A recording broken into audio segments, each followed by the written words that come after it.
Prêt. Bonjour Florent, alors donc tu es un étudiant en bachelor de tourisme, c'est bien ça? Oui, bonjour Johan, exactement. Donc, je suis étudiant en bachelor tourisme à l'école internationale Tunon de Lyon, en bachelor tourisme à Lyon pour faire des études et partir dans le monde du tourisme à l'international. Et c'est ma dernière année d'études, c'est cette année. Félicitations, donc tu veux et faire du tourisme et travailler dans le tourisme et le faire à l'international. Exactement, ouais. C'est vraiment l'objectif que je me donne. Moi, mon objectif, c'est pas de rester en France, c'est vraiment de partir à l'étranger. J'ai déjà eu une carrière avant dans la restauration, j'étais parti à l'étranger et j'ai cette fièvre de repartir découvrir le monde et surtout d'internationaliser mon parcours professionnel avec vraiment des échanges internationaux, du commerce international, du business development. Il y a vraiment toute cette notion-là que je veux mettre dans mon parcours. Du coup, c'est pour ça que Yuan, je voulais te contacter sur la plateforme pour un peu discuter toi par rapport à ton parcours qui est très international et qui m'intéresse. Ouais, qu'on peut échanger par rapport à ça. Du coup, est-ce que tu peux m'en dire plus par rapport à ton parcours pro, ce que tu fais actuellement dans la dimension internationale? Ouais, alors donc par rapport à mon parcours professionnel, donc juste pour résumer rapidement, donc j'ai fait un VIE, un volontariat international en entreprise en Ukraine et en Pologne, donc 2 ans en tout.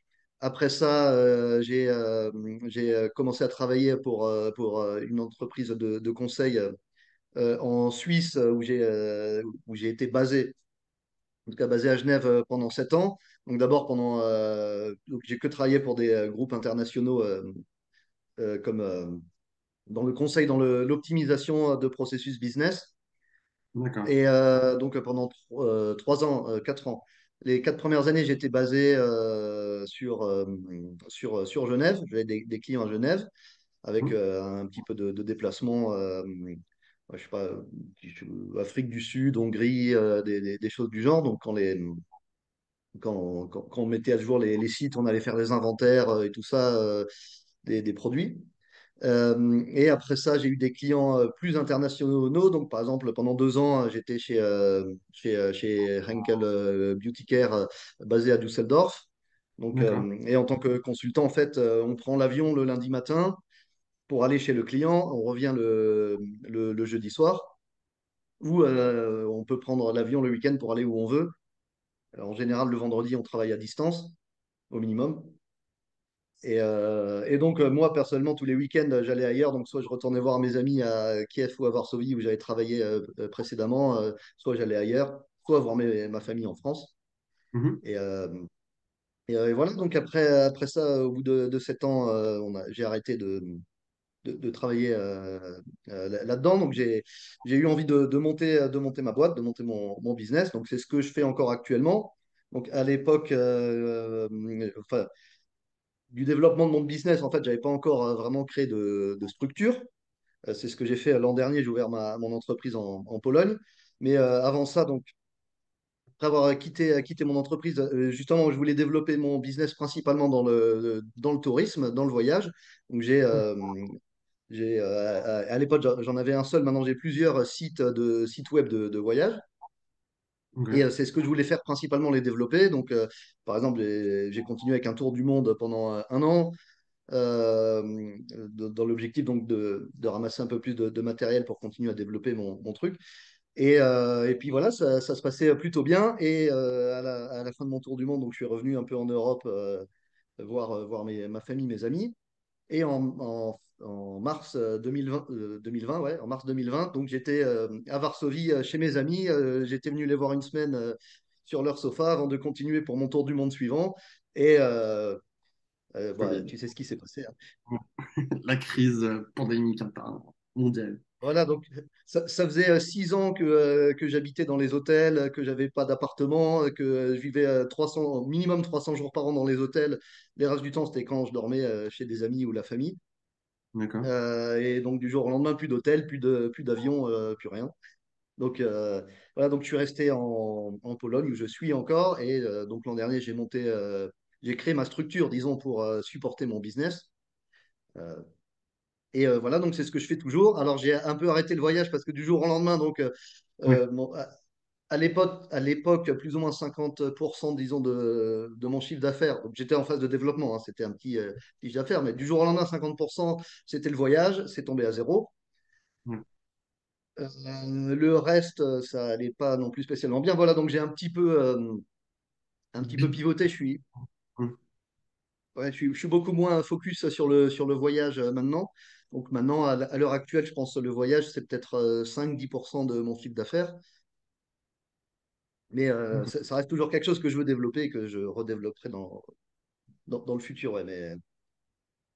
Et donc tout ça pour dire aussi que c'est pas plus mal d'avoir un portefeuille d'activités variées et de ne Mhm. pas dépendre d'un truc. Parce que, bah, par exemple, le voyage du jour au lendemain, Ouais, une crise mondiale, une crise ouais, politique ou sociétale, ça peut tout faire basculer. Ouais, absolument. alors, c'est jamais ce qui peut se passer, hein, comme je t'expliquais vite fait. Donc, en 2008, quand j'ai commencé ma carrière, il y a eu la crise financière. Et du jour au lendemain, voilà, on a fermé les bureaux. C'était un peu pareil, hein, on ne sait pas ce qui va se passer. C'était incertain, ouais. C'était vraiment, on savait pas quand c'est que ça allait revenir, repartir. Donc, c'est vrai que c'est très incertain et du coup, le chiffre d'affaires ne suit pas. Mm.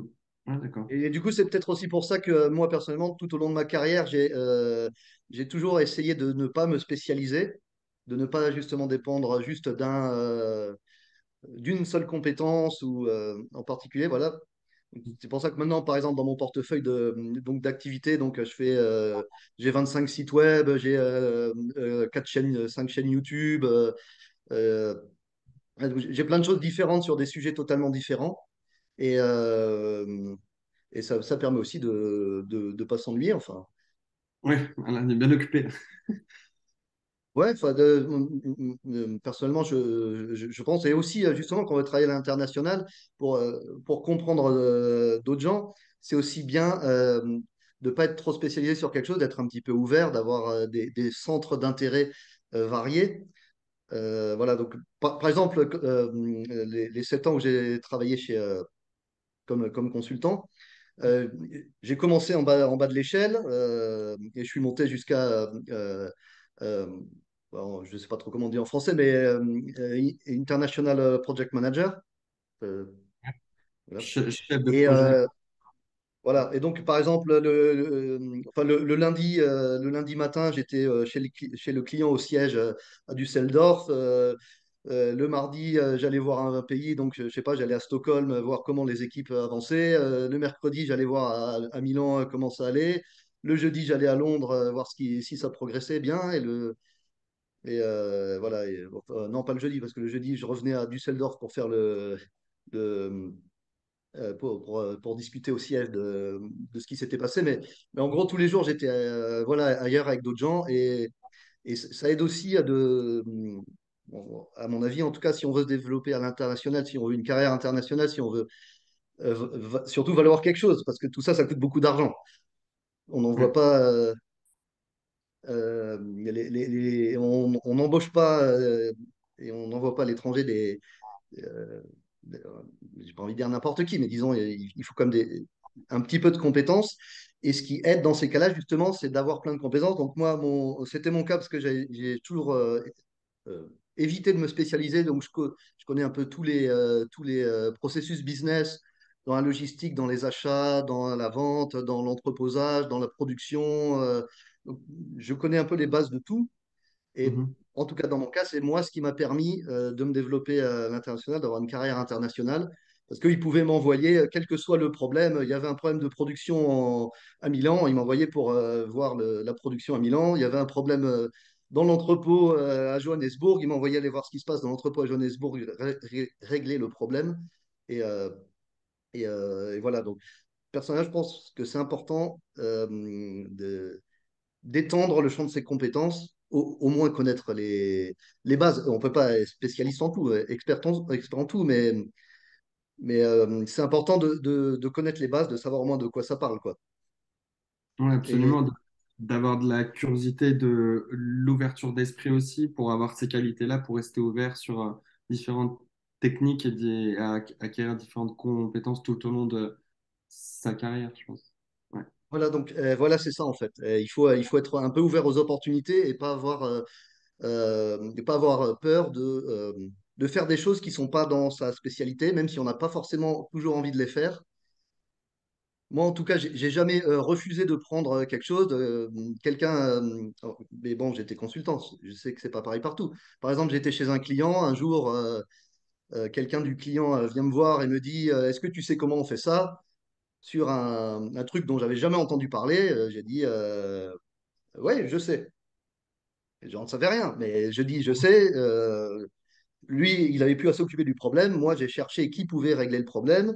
J'ai compris ce que c'était, comment ça marchait en même temps. Et voilà, le client est content, il n'a pas à chercher des années qui va régler son problème. Voilà, moi, c'est pas toujours des choses qui m'intéressent, mais c'est un peu aussi comme ça qu'il faut faire si on veut surtout se faire donner des opportunités. Pour avoir des opportunités, il faut aussi qu'on les accepte quand elles sont là. Ouais, ça ajoute une valeur ajoutée à son profil, justement, d'être dans la réactivité et de pouvoir réagir à des problèmes sur le moment fait et trouver des solutions assez rapidement, je pense. C'est ça. Et j'ai envie de dire aussi, bah, dans le tourisme, vu que moi j'ai passé des milliers de nuits dans les hôtels, j'ai souvent été sûrement un touriste très chiant. On est réputé pour ça, hein, les Français, d'ailleurs. Ouais. Oui, Dans le tourisme aussi, il faut justement souvent savoir répondre à des problèmes de clients oui. dont on n'a certainement pas envie de s'occuper. On n'y connaît rien, on ne sait pas, mais si je viens à la réception et je dis il me faut ça, c'est parce que j'en ai besoin. C'est pas. Ouais, bien sûr, c'est la réactivité, savoir répondre aux besoins du consommateur, du client, ce qui est très Mhm, important pour après conserver sa réputation et tout ce qui suit après sur la fidélisation du client. mhm. Ouais, voilà, c'est exactement ça. Euh, donc du coup, je ne sais pas si j'ai exactement répondu à la question, mais Très bien, très très bien. Donc du coup, euh, tu parlais vraiment, et moi, c'est ce qui m'intéresse aussi, c'est de savoir, bon, tu as beaucoup voyagé, mais c'est quoi les conseils ou les tips que tu peux donner, par exemple, à des jeunes diplômés qui partent dans une carrière internationale et du coup qui vont s'expatrier dans un pays. Est-ce que tu as des conseils à donner à des jeunes dans la vie de tous les jours ou professionnellement, surtout qu'on est dans une langue étrangère ou autre? ouais, bah oui, j'en ai plein. Bah déjà, apprendre les bases de la langue locale, c'est toujours utile, hein. Il- Et surtout, il ne faut pas hésiter à prendre des cours particuliers. Ça change tout, les cours particuliers. Ouais. Moi, personnellement, je parle 5 langues. J'ai appris le russe et le polonais avec des cours particuliers. Par exemple, le russe, j'ai pris des leçons quand j'habitais à Genève. J'étais en colocation avec un Bulgare, mais peu importe. On a tous les deux, en fait, voulu apprendre le russe en même temps. Moi, j'ai fait 6 mois de cours particuliers. Lui, il a fait 6 mois de cours en collectif, en groupe de 10. Eh ben, au bout de 6 mois, il savait à peine faire une phrase. Et moi, au bout de 6 mois, j'ai vraiment vu un énorme progrès. Est-ce qu'il y a vraiment une personnalisation dans ton apprentissage? Oui, Ce qui a changé en fait, enfin ce qui a tout changé pour le progressif, enfin pour progresser dans la langue. ouais, Ok. tout à fait. Moi, je pense que c'est crucial de faire ça si on veut, si on veut, si on veut réussir sa carrière. Et surtout, alors, par exemple, moi, j'ai toujours travaillé en anglais. Ça a toujours été la langue de travail. Tous les documents étaient en anglais, tous les emails, tout. C'est pas ça la question. Mais au moment où on va boire le café, en arrivant le matin, à la pause café, à la pause déjeuner, quand on est surtout à l'étranger ou pas forcément, mais quand il y a d'autres gens, d'autres nationalités, c'est là que en fait, on se rend compte à quel point c'est utile, rien que de connaître quelques mots. Et si possible plus, bien sûr, mais ça permet de créer un lien avec les collègues, les clients, Un les- échange humain qui ajoute ouais, un peu plus d'humanité aux échanges professionnels qui sont un peu plus Oui, euh, en- c'est exactement en- ça. Et encore une fois, prendre des cours particuliers, c'est un investissement sur soi-même qui paye, qui sera pas perdu, hein. ouais, c'est sur du long terme après que les résultats serviront. à la personne, en tout cas. Et surtout dans des choses que tu peux pas imaginer puisque tu parles pas la langue. Mais quand tu verras que tu parles la langue, il y aura des opportunités qui se présenteront à toi, voilà, qui n'existeraient pas si tu parlais pas la langue. Voilà, c'est comme tout, Ouais, hein. non, c'est sûr. D'accord. Donc des cours particuliers. Et du coup, tu as fait différents pays, donc la Pologne, l'Ukraine. Bon, je peux parler un peu de l'Ukraine. Du coup, c'est quoi ton avis par rapport à ce qui se passe en Ukraine, ce qu'il y avait avant, le monde professionnel qu'il y avait en Ukraine et ce qu'il y a aujourd'hui? C'est quoi un peu ta réaction à vif, on va dire, par rapport à ce qui se passe par rapport à ça? Ouais, bah, l'Ukraine, justement, quand j'étais venu voir mes amis à Varsovie, donc juste avant ça, je venais de passer un mois en Ukraine. Mhm. Depuis, j'y suis pas allé, mais j'y allais une fois par mois et à Varsovie et à Kiev depuis 10 ans, hein. Voilà.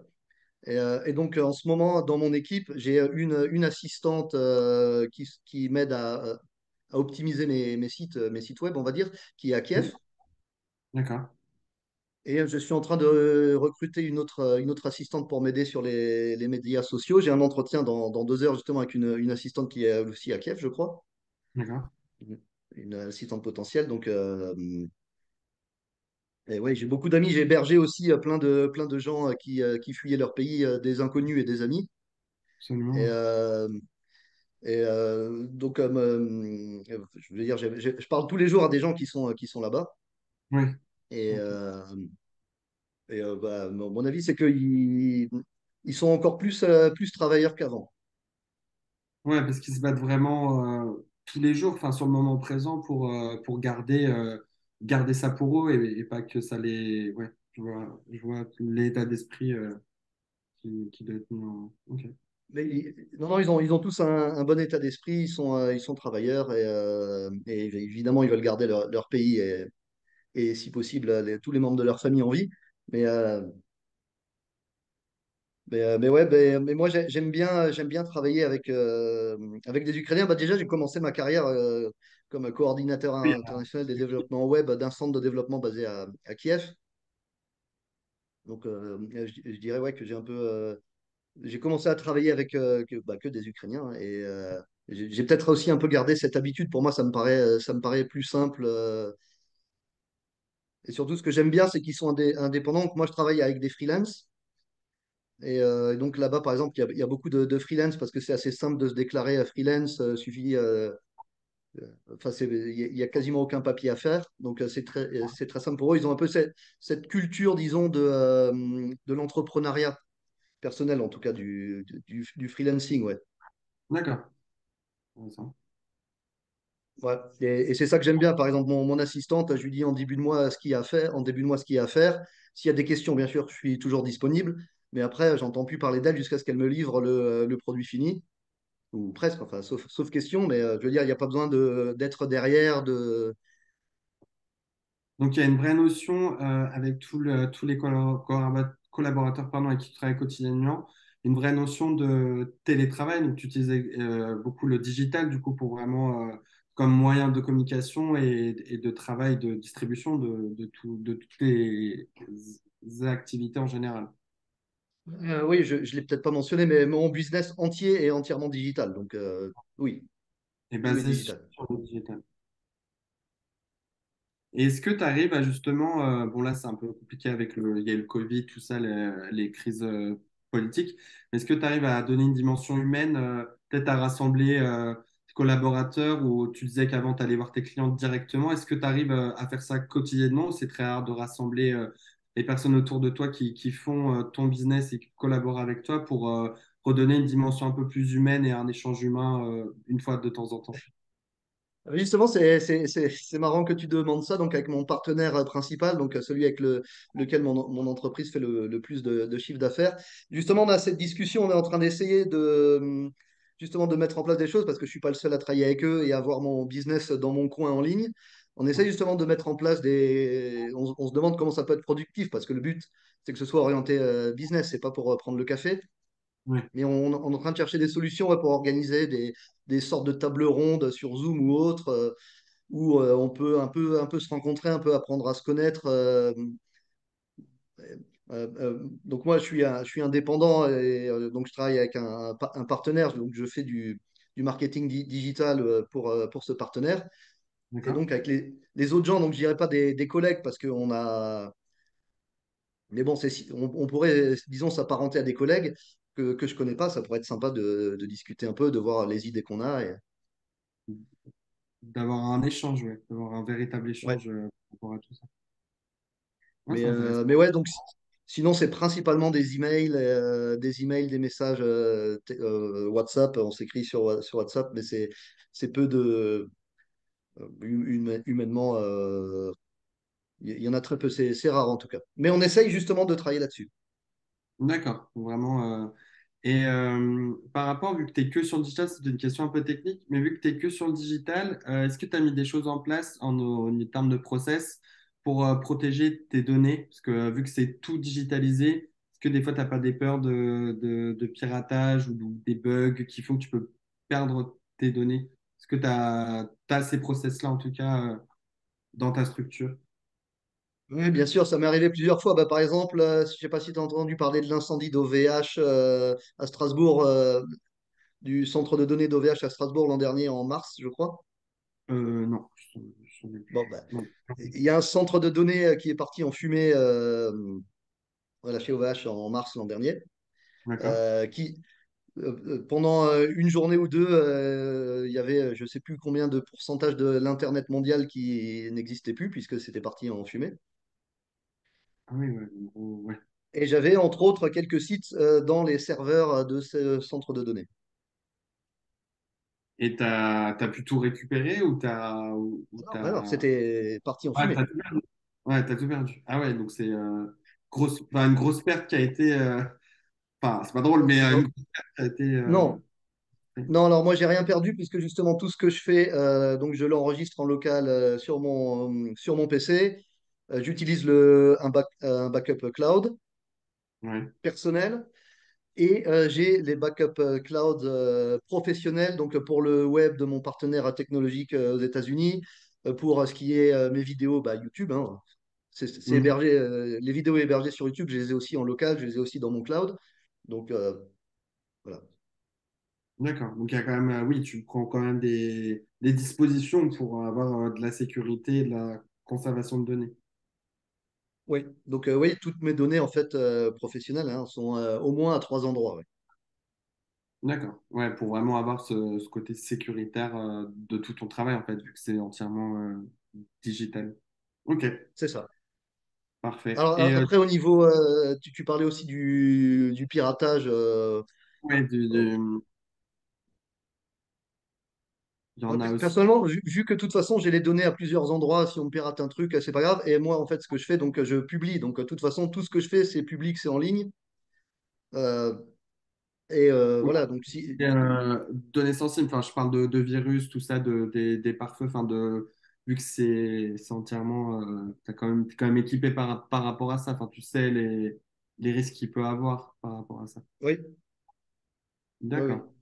Parfait. Et du coup, là, tu parlais que tu allais avoir des entretiens. En termes de recrutement, c'est quoi ce que tu recherches chez les candidats, les qualités, les valeurs principales? Est-ce que tu regardes leur parcours, leur diplôme? C'est quoi ton processus de recrutement pour ta structure? Alors moi, ça me dérange pas du tout. L'expérience, c'est pas du tout ce qui importe le plus pour moi. Moi, je cherche quelqu'un qui soit proactif, qui soit créatif, qui soit curieux, Mhm. indépendant. Oui, parce que c'est beaucoup ouais, de l'indépendance freelance. Et voilà, c'est un peu le principal. D'accord. Et c'est plus, est-ce que tu as une moyenne d'âge de tes collaborateurs ou pas du tout? Ça va de tout âge. C'est une bonne question. Donc là, j'ai deux assistantes. Alors, il y en a une, elle a 28 ans, je crois, et l'autre, c'était 26. Moi, personnellement, j'aime bien travailler avec des jeunes Mhm. parce que vu que moi, en fait, je travaille avec des freelances, donc c'est des gens qui ont déjà leur propre business, qui ont cette fibre entrepreneuriale, et des gens comme ça. En fait, de toute façon, ce que je fais principalement, moi personnellement, dans le marketing digital, je montre aux autres comment ils peuvent faire comme moi aussi. Et donc, les gens avec qui je travaille, et c'est le cas entre autres d'une de mes assistantes, là, je les pousse aussi à créer leur propre business, à les aider autant que possible. Et un jour, ils feront mieux que ce que moi je les paye avec leur truc. Donc, ils n'auront plus besoin de moi, en fait, comme source de revenus. C'est ce que je leur souhaite, dans quelque chose qui leur plaît. Et donc, voilà, donc je préfère des jeunes qui sont prêts à partir un peu de zéro, qui veulent se développer, qui ont des ambitions. Ouais, c'est important aussi l'ambition. Et, euh, et voilà. Donc, vu que moi, je cherche des gens qui ont cette fibre entrepreneuriale, puisque c'est ce que moi, je vends, en fait. Je vends les connaissances pour justement euh, devenir entrepreneur, en gros. Je Mhm. cherche des gens qui ont ça en eux et c'est difficile, disons, si on a ça en soi et qu'on n'a rien fait après 30, 40 ans. Bon, Ouais, c'est c'est un peu plus compliqué. Ça correspond pas à la vision de ton activité. Ce qui est bien aussi que quand on embauche des jeunes, c'est qu'il y a une vision un peu plus nouvelle, vu qu'on est vraiment dans le digital. Donc, on a cette vision-là qui se rapproche aussi à la réalité, qui a un avantage aussi. c'est ça. D'accord. Pour moi, ouais. Bah, et est-ce que du coup, tu as des notions, peut-être pas vu que c'est digital, je sais pas ce que ça peut engendrer, mais est-ce que tu as des notions de RSE dans ta structure ou dans ce que tu fais quotidiennement, ou c'est quelque chose qui était en transition, que tu penses, ou que tu as déjà des bonnes bases par rapport à ça? Ouais, ouais, bah, justement, c'est intéressant que tu en parles. Ouais. Alors, tout à fait. Et par exemple, avec mon partenaire technologique principal, donc mon partenaire principal, qui est une entreprise de technologie américaine, donc ils ont justement, eux, créé en interne un département entier qui s'occupe de ça. Mhm. Et moi, j'essaye de les mettre en avant. Donc, par exemple, en fait, j'ai pas envie de rentrer dans le technique parce que ça peut être long, mais donc, disons, ils hébergent mes données et ils font en sorte de, comment on dit, offset le carbon footprint L'empreinte carbone, de compenser l'empreinte carbone. voilà, de compenser l'empreinte carbone, donc eux, de tous les gens avec qui ils travaillent, ce qui comprend aussi mes sites. Et c'est quelque chose, justement, je travaille avec eux, ouais, pour le faire savoir et pousser les autres qui font comme moi à le faire, justement. Donc, à utiliser des technologies plus ou moins vertes. Euh, Enfin, je dis plus ou moins parce que la technologie, forcément, il y a des ordinateurs derrière et tout ça. Mais effectivement, donc d'avoir l'aspect RSE en tête, donc pour éventuellement quelqu'un qui écoute et qui ne sait pas RSE, responsabilité sociale des entreprises. Oui, bien sûr. Ok. Donc il y a cette partie environnement. Pour la partie humaine, donc oui, justement, je suis en train de travailler avec l'équipe marketing pour mettre en place quelque chose qui a jamais été fait. Donc on a on a une manière en fait de donner aux organismes caritatifs simplement. Et on est en train de mettre en place avec l'équipe marketing un truc, un coup un peu. Donc moi, j'aimerais bien faire ça avec Caritas parce que j'ai travaillé avec Caritas, par exemple, quand j'ai recruté pas recruté, hébergé des réfugiés. Et D'accord. donc, euh, et donc j'aimerais mettre en place ce qui est à la mode, enfin à la mode. Il y a un mouvement que beaucoup, enfin certaines entreprises en tout cas ont rejoint, dont moi. Donc c'est le One Person Pledge. Donc, c'est la promesse de donner 1% des bénéfices de son entreprise à la charité. Et donc, D'accord. avec mon partenaire technologique, on est en train de mettre en place un moyen de le faire en fait automatiquement D'accord. via la technologie en fait. Donc, on sélectionne l'organisme et puis on choisit combien on veut donner. Et donc, ça permettrait éventuellement à n'importe quelle entreprise comme moi, juste avec un bouton, de faire ça et de remplir cet objectif, par exemple. D'accord. Ouais, donc il y a vraiment une démarche, un engagement, que ce soit environnemental et surtout sur l'aspect humain, avec des engagements de compenser cette empreinte carbone via des associations caritatives qui tiennent à cœur du coup et avec qui tu as un engagement ou un lien spécifique, en tout cas, que tu as eu avec eux. D'accord. Voilà, Bah, c'est ça. très, très intéressant. Bah, ouais, c'est un parcours hyper intéressant que tu as du coup par rapport à ta carte internationale. Et je trouve que c'est vraiment dans l'air du temps, un peu ce côté digital, où si on sort du Covid, on a cette notion de digital, télétravail, mais en même temps, tu dis pas non à l'humain, quand tu restes ouvert à plein de choses et plein d'engagements. Mais c'est vrai que c'est assez, je pense, important au jour d'aujourd'hui d'être indépendant, de savoir être indépendant, de plus être sur l'ancien schéma, on allait au bureau tous les jours. Enfin, il y a beaucoup de gens le font encore pour différents secteurs d'activité. Mais si on veut travailler pour internationaliser, je pense, son parcours, sa carrière, son cursus, son travail. Je pense ouais, il est très important d'avoir ces notions de digitalisation et d'autonomie et de numérique aussi, parce qu'il y a plein de compétences qui vont là-dedans. Donc, voilà. Bah, c'était très intéressant. Personnellement, j'ai plus de questions. J'ai eu toutes les questions qui m'ont été que j'ai vues et posées, que je voulais te poser. Donc, ouais. Je voulais juste te demander quelles étaient les langues que tu parlais à part le polonais, le russe, l'anglais, le français. On a une cinquième peut-être. Et, et l'espagnol, ouais. Et l'espagnol. D'accord. Espagnol, c'était un apprentissage dû à ton travail ou c'était plus par rapport au cursus de l'école? Donc l'espagnol, ouais, le cursus scolaire. Et puis, pendant que j'étais un nomade digital, j'ai habité un peu à Bogota. Et déjà, D'accord. en fait, entre la fin de mes études et mon premier job, on m'a offert un mois de pause entre le stage et le VIE. Et je suis parti comme ça tout seul un mois au Mexique, habiter dans une famille. Ah, ouais, donc là, vraiment, l'apprentissage a été encore plus, parce que c'est vrai que la base pour apprendre une langue étrangère, c'est d'être sur place et vraiment d'échanger avec les locaux, peu importe le prof, je pense, de langue qu'on a, que ce soit à l'école ou encore particulier, faut faire une compensation en allant sur place. Donc, ok, très intéressant. C'est ça, voilà. Le Mexique était ouais, un très beau Ben pays. écoute, merci beaucoup de tes questions, hein, c'était Ah, merci à intéressant. toi. Merci pour cet échange très sympathique et très instructif et très enrichissant qui va m'aiguiller sûrement sur prochaine carrière à l'international. Merci.